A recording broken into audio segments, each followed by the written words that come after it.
All right, so we take the last section of our service to get in the Word because we believe that God speaks to us most directly and fully through His Word. We're in Deuteronomy. We're going through that book asking the question, how do we see Jesus and how do we follow Jesus? And how is this book helping us recognize Him?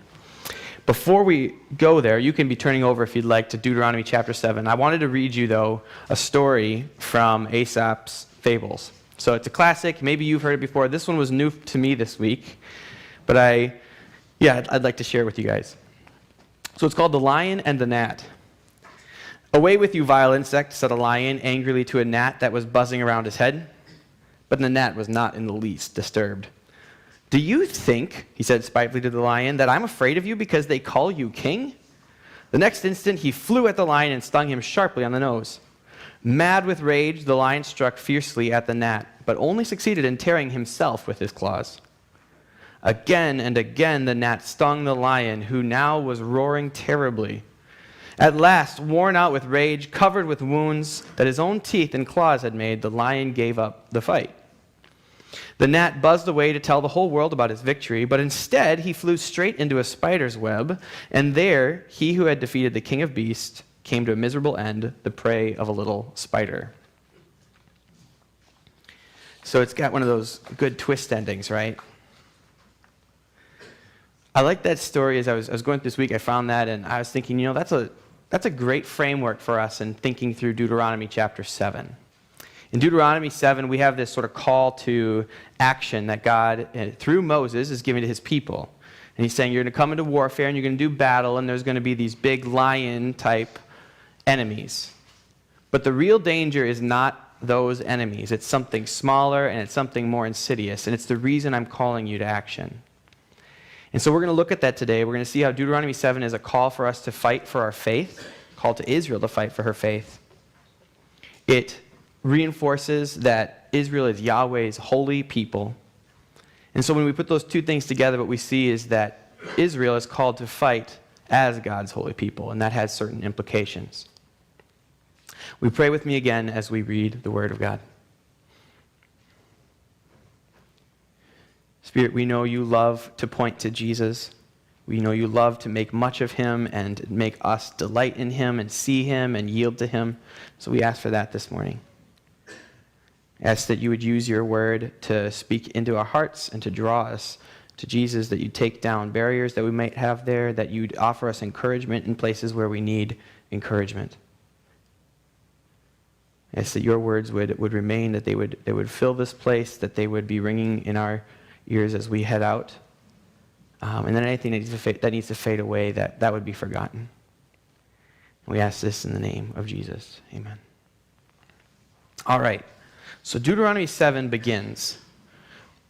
"When the Lord your God brings you into the land that you're entering to take possession of it, and he clears away many nations before you, the Hittites, the Girgashites, the Amorites, the Canaanites, the Perizzites, the Hivites, and the Jebusites, 7 nations more numerous and mightier than you, and when the Lord your God gives them over to you and you defeat them, then you must devote them to complete destruction.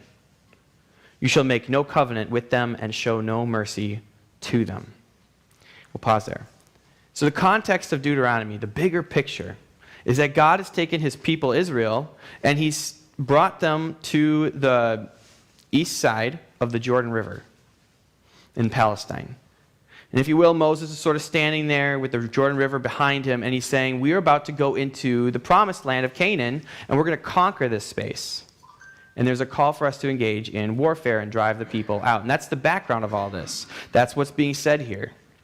And what also is happening here is they're getting a picture for what that conquest is going to look like kind of like what type of warfare are they going to engage in.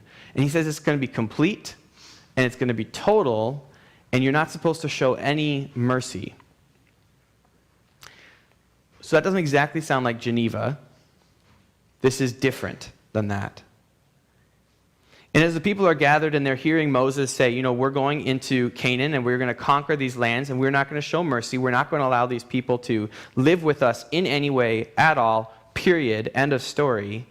They might be asking a similar type of question that we might be asking, which is, why so intense? This doesn't feel like the quest for glory or something like that you might think of with war. I mean, he's talking about no mercy towards maybe even women and children. There's no honor in that. Why, God? So Moses is sort of anticipating that. God's anticipating that. And he gives us an answer. He says in verse 3, "You shall not intermarry with them, giving your daughters to their sons or taking their daughters for your sons. For they would turn away your sons from following me to serve other gods. And then the anger of the Lord would be kindled against you, and he would destroy you quickly. But thus shall you deal with them. You shall break down their altars, dash in pieces their pillars, and chop down their Asherim, burn their carved images with fire." So he's saying this battle that we're entering into here, it's with people, it's going to be visceral, it's going to be bloody, it's going to be total, it's going to be intense, it's going to be graphic, it's going to be all those things. But it is not about, the bullies in Canaan that you need to get rid of. It's not about those, they're occupying the land that I want you to have, and so you're going to have to go fight these big bad guys. This is about the faith of your generation and future generations. This is about you being able to have a right relationship with God today and down the road. Because if you allow these people to continue to live with you, and if you say, you know what, we're going to give you that half of the city and we'll keep this half of the city, or you know what, we conquered you, you're our slaves now, so you get to stay in our family, and because it's a polygamous culture, you're my concubine. If you do that, then you're going to perpetuate their worship, and you're going to perpetuate their culture and their idolatry. And down the road, you're going to have to deal with all these temptations when your family doesn't have a baby, and you want a baby. And then your servant comes and says, we worshipped Asherah, and we would offer her these sacrifices, and our family had loads of kids. And then you have to deal with that tension and that temptation. Well, maybe Asherah does have some power over this space, and we'll worship her as well as Yahweh. He says the real battle here is not about the people, it's about the religion, and it's about your faith, and you're fighting to maintain it. So this is the reason why you have to have such intensity as you go into Canaan. And so from here, Moses says, I want you to really see that you are in this exclusive relationship with Yahweh, and that you have to take that seriously, and it's actually kind of wonderful. And so there's almost a tone shift as he goes into the next verse, verse 6, and he starts talking about what it means that they are God's holy people, and so they have to engage in this sort of holy war. He says, "For you are a people holy to the Lord your God. The Lord your God has chosen you to be a people for his treasured possession out of all the peoples who are on the face of the earth." Now, there's different verses across the Bible that become favorites to people, right? Because they have such kind of emotional truth or deep truth. It's just kind of easy to wrap your heart around them. And I feel like this is one of those where people, as they go back and look at Deuteronomy, their hearts will probably get drawn to Deuteronomy 7:6, where it's like, wow, we are treasured by God. We're holy to God. We're special to him.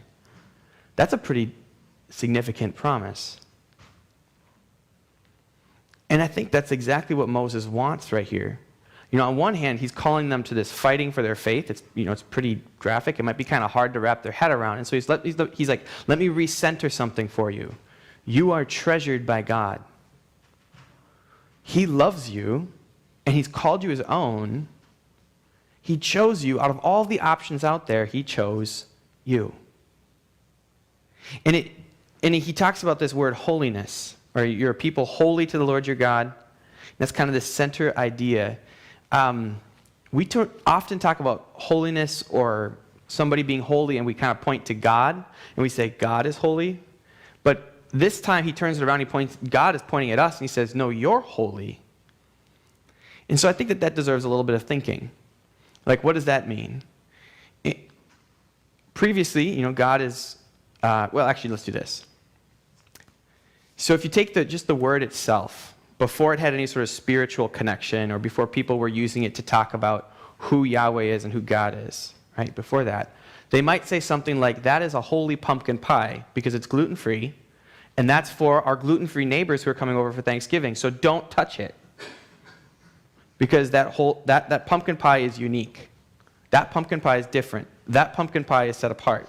And if your kids reach up and take it, they're not using it for the purpose that it was made. It's set apart, it's distinct for a function. And then as people are processing who God is, they start noticing some things about Yahweh. That he is unique, that he is set apart, that there really isn't anybody like him. And so you could have all these different gods out there. You know, Baal is a contender as a god, and Asherah, I kind of mentioned that one already. But God says, no, I'm not really like them.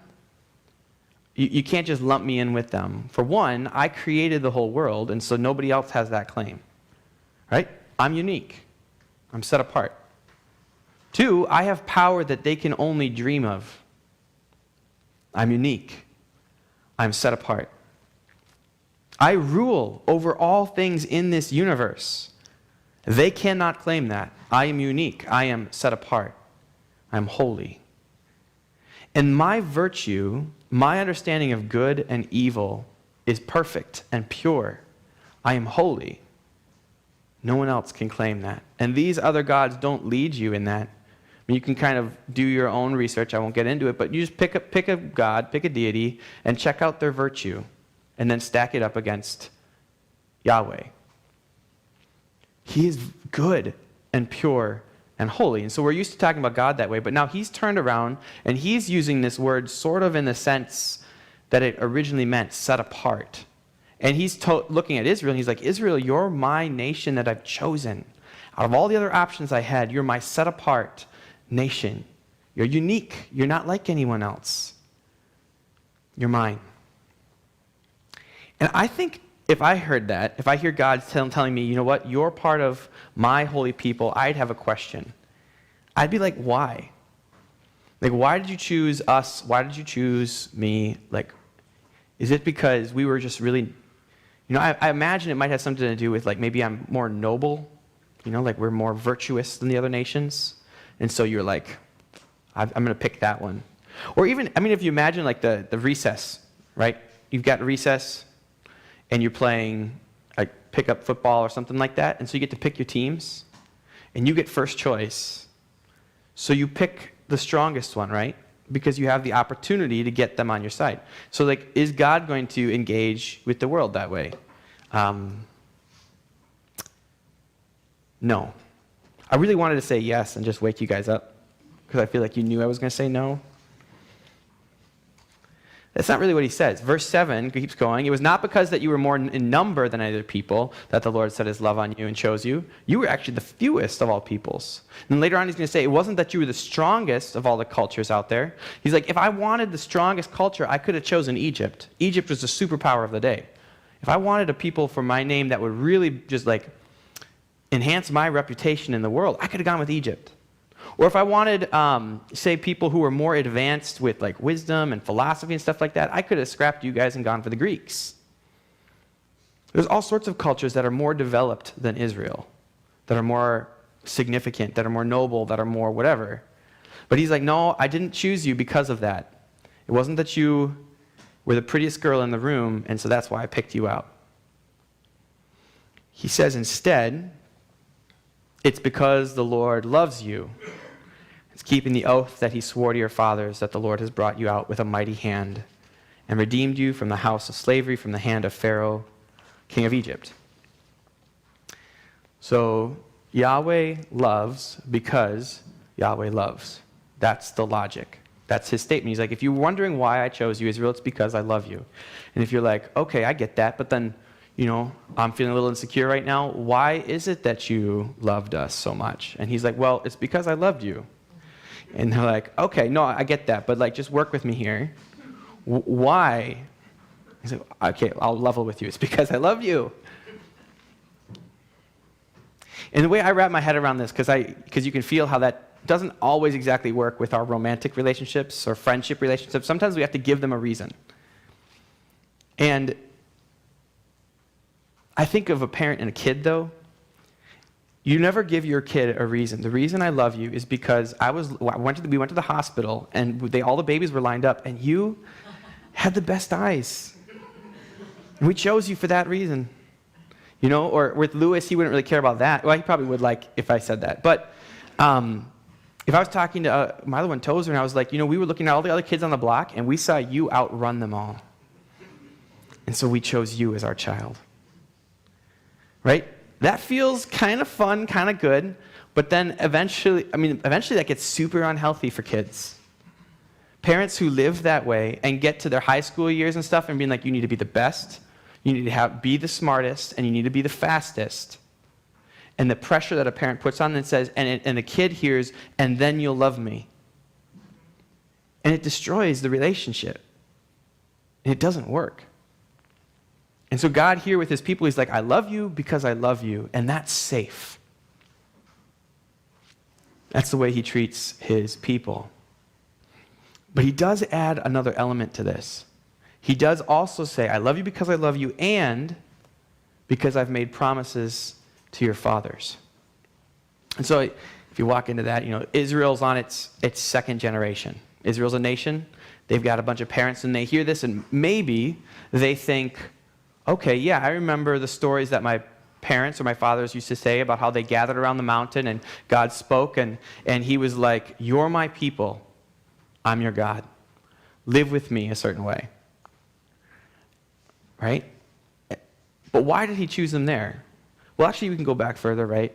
It's because at one point in time, there was this guy named Jacob. And Jacob is where Israel gets his name, because Jacob was renamed Israel, and then all of his family from that point forward kind of got lobbied in the Israel nation name thing, right? So Israel's the namesake. Jacob's the namesake. And his 12 kids are the 12 tribes of Israel. Wow, okay, so God made a promise to him that his family was going to be the family that he blessed the whole world with, that he was going to build a nation out of his kids, that he was going to protect them while they were living in a foreign country and eventually even give them the land of Canaan. And why did God do that with Jacob? Well, because he was being faithful to Jacob's father, Isaac, who was a miracle child who should never have been born. And why did God make Isaac be born when he shouldn't have been born? It's because he was being faithful to a promise that he had given to Isaac's father, Abraham. And so Abraham is the guy where we basically don't know too much about his dad. And so kind of buck stops there. The original father of Israel. And God's promise to Abraham was, you're nothing and you're nobody. Like, we don't know much about your backstory. It doesn't matter. It's not about you being the greatest or the grandest. But I am going to make a promise with you that your family is going to be the family that I bless the whole world through. I'm going to build a nation out of you, Your family is going to be more numerous than the stars. In a culture where you were, blessing was sort of defined by how many sons you had, that's a big deal. God can't categorically say a grander blessing over Abraham. And because he said that to him, he's being faithful all those generations later to Israel. And this runs straight back into that child picture, because I love my kids because they're my kids. I was a part of them being brought into this world. I was a part of them of becoming a family. And same deal with adoption. Like when you are a part of that process of bringing that person into the family. And God has done that for Israel. Through his promise, he has created and birthed Israel. They are his children by promise. They are his children via the promises he gave to Abraham. And so he loves them because they're his, because he loves them. So he's reinforcing this. And he's reminding them of the centrality of this covenant, this promise. And if you will, he's shifting metaphor a little bit as he starts focusing on that promise and that covenant. And he says this, verse 9. So know, therefore, that the Lord your God is God, the faithful God who keeps covenant and steadfast love with those who love him and keep his commandments to 1,000 generations. And he repays to their face those who hate him by destroying them. He will not be slack with one who hates him. He will repay him to his face. You shall therefore be careful to do the commandments and the statutes and the rules that I command you today. And here's the reason that the conquest has to be so intense and complete. Because God is relating with his people through a promise and through a covenant. And he says, I will be your God and you will be my people. And that means, here's what that looks like. I will be your God and you will have no other gods before me. You will not make idols or images to worship. You will not take my name in vain. And he goes through this list of things, and it's because I'm your God, you're my people. There's an exclusivity that makes us think of kind of the marriage relationship, an exclusivity there that I can't like show up one day at our house and be like, Bree, I met my old girlfriend Hannah. She's going to come live with us, right? Like, that doesn't work. You can't do that. Because there's exclusivity in the covenant that you've made. And God is saying the same thing to Israel. He's like, you have to honor the covenant that I've made with you. And if these idols are left in the land, if this culture is left in the land, you're going to consider other options down the road. I don't want that for us, and I don't want that for you. So as Yahweh's holy people now, we see that they are expected and called to fight for their faith. And I think you can rephrase this, and it's also true. As Yahweh's holy people, they are called and expected to fight for their relationship with God.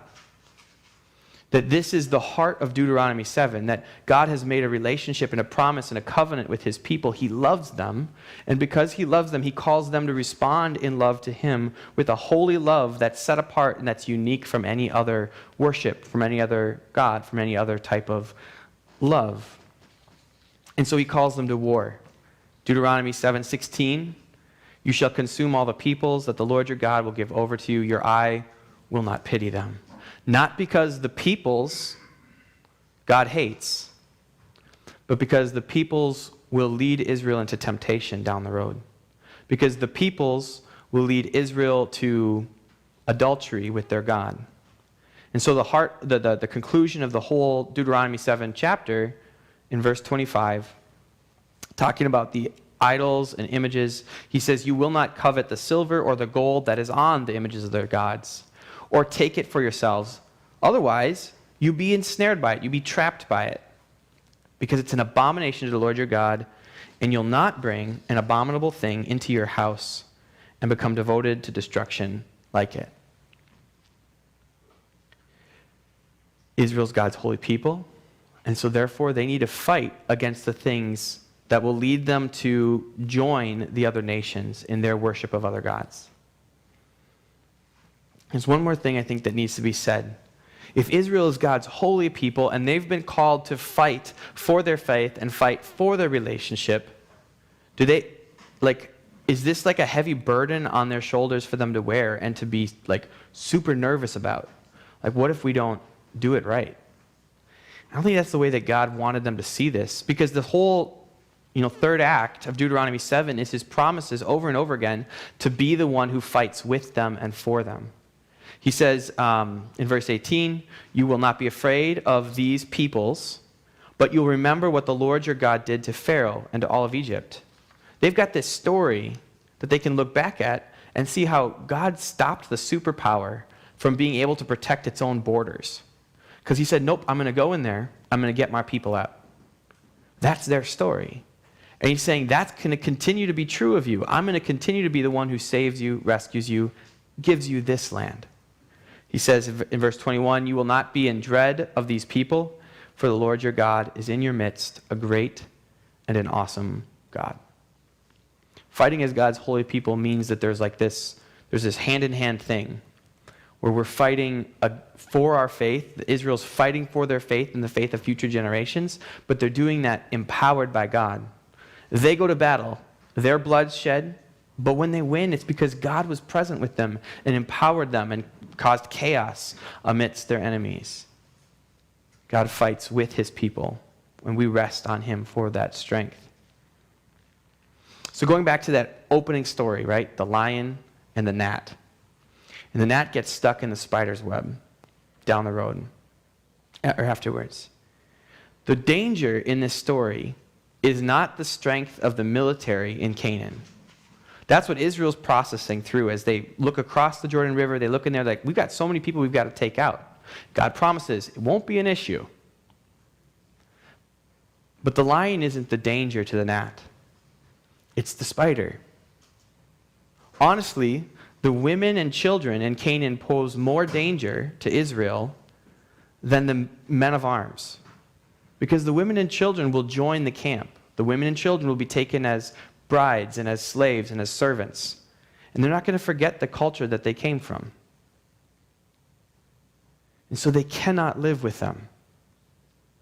Down the road, the idolatry of Canaan will become the snare and the trap for Israel in leading her away from her very identity, which is being God's holy, set-apart people.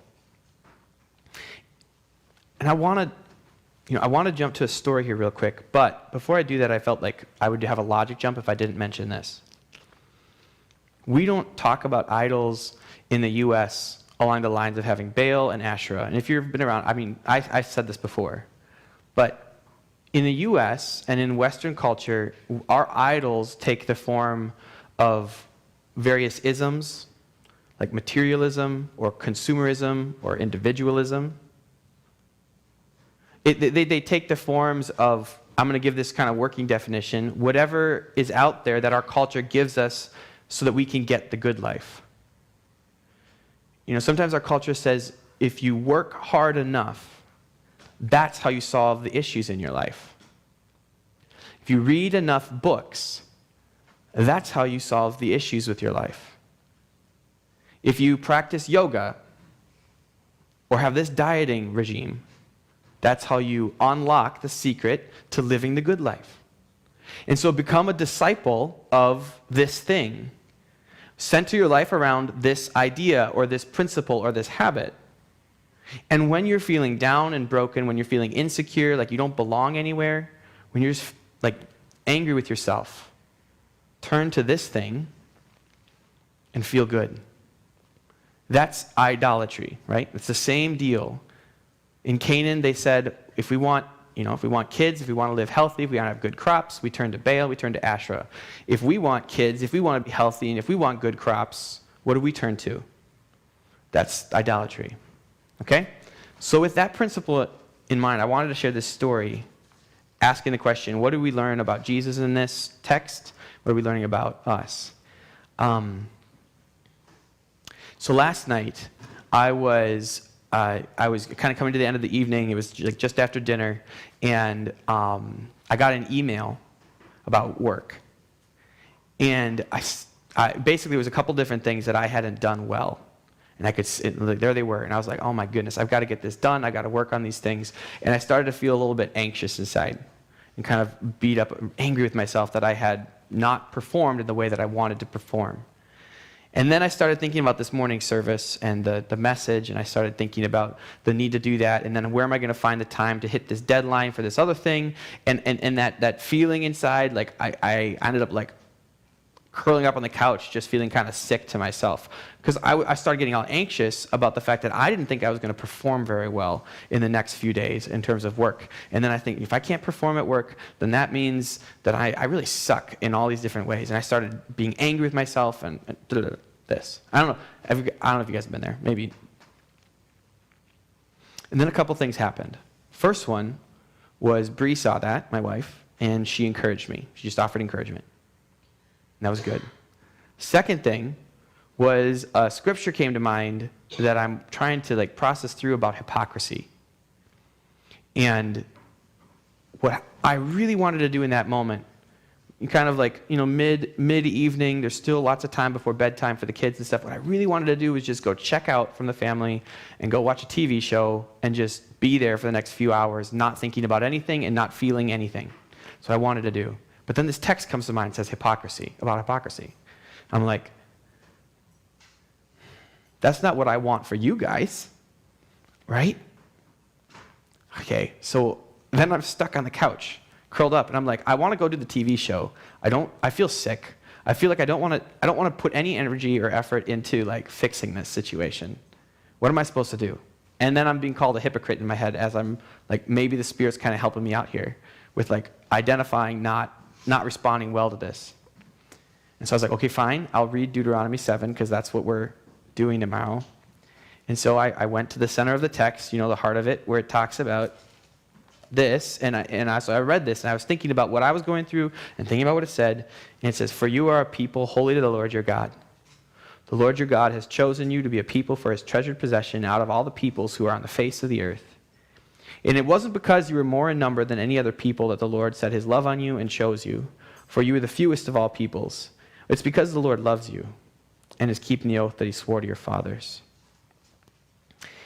And I just started putting myself in the story. And I feel like I have a right to do that because of what Jackson talked about this morning when he read from 1 Peter. Jesus has said outward and turned to the rest of us and said, you are God's chosen people, not just Israel. And so I could read and say, Peter, you are a person holy to the Lord your God. You are a person for his treasured possession out of all the other different people who are on the face of the earth. And, I'm feeling so angry with myself and sick in that moment about, just the way I've performed or whatever. And hearing God say, I love you and I treasure you. And there's a lot of other Peters out there, maybe even who have the same last name as you. So Peter Mayhew isn't even unique. There's a bunch of other people who were born on January 1692. That's not unique. But I know you out of all those different people, and I treasure you out of all those different people. And it wasn't because you were more in number than any other people and the Lord set his love on you or chose you. So he wasn't picking me because he knew that I'd be really strong as a member of his church. He didn't pick me because he knew that I'd get my work done and do it well. But it is because the Lord loves you. That's why. In that moment, that was what he was saying. He's saying, you can fail at this weekend. I did not choose you because you failed or succeeded, but because I love you. And then he said, he's keeping the oath that he swore to your fathers. So I was thinking about that, and I was like, what oath is that? What promise is that? What promise did he make that, did this thing for Israel? For Israel, this promise created them as a people. And it was made way back when, before any of these people were even alive. What promise has been given to me? What oath was made for me that gives me life and identity? Who is the Father? And the answer to that, at least as I'm thinking through this, is it's Jesus. Jesus is the firstborn of the new people of God. Jesus is the one who God made a promise to. And the Father comes to Jesus and he says, I will give you a people. And Jesus says, here's how, and together they make this plan where in order for that to happen, Jesus goes to a cross. He takes away all the guilt and all the shame and all that stuff, and he takes that there to the cross, leaves it there, but then he comes to God and he says, okay, so now I'm your treasured possession, and I'm the one you love because you love, and I want that to be the way that you see Peter. I want to share that with him, and I want to share that with you all. And so God said, okay, I'll make an oath with you that that's the way this is going to work. And he made a promise and a covenant with Jesus that he would give Jesus a people and that we would be that people and that he would then see us, see me as his treasured possession and the one he loves because he loves. And it isn't because we were the greatest. It isn't because I was able to be the best part of his team or anything like that. It was because he loved Jesus. It was because Jesus extended that love to me. And you know what? At the end of that, this whole thing, I'm on the couch, right? I did not just feel 100% after this. I didn't come out of that just being crying and excited and big hug debris. But what did happen is I felt whole enough or healthy enough or at peace enough that instead of going and being on the TV and disconnecting from everybody, I was able to go downstairs and be with the kids. and then able to finish the night with them and finish the night with my family. And it brought a whole lot more health into that moment than I would have had any other way if I had gone and run away to the TV. Because the idols of our culture, as they seep in, even if it's like streaming and Netflix or whatever that thing is, they don't bring us life, but they destroy us. And God brings life when we insert him into those moments instead of those other things. And so I don't know what those stories look like for you, but we can take this story and see Jesus in it. We can see ourselves in it, and we can realize that he is calling us his chosen, holy people. And so he welcomes us to fight with him against the idols in our lives that are trying to wedge themselves between us and him. And so that's, I guess, the call or the challenge to you. One, to lean heavily into the nature and the identity and the covenant, the promise, the love that God has made with you. And then out of that, to engage and fight in your life against the things that would divide you from Jesus and separate you from him. Let's pray.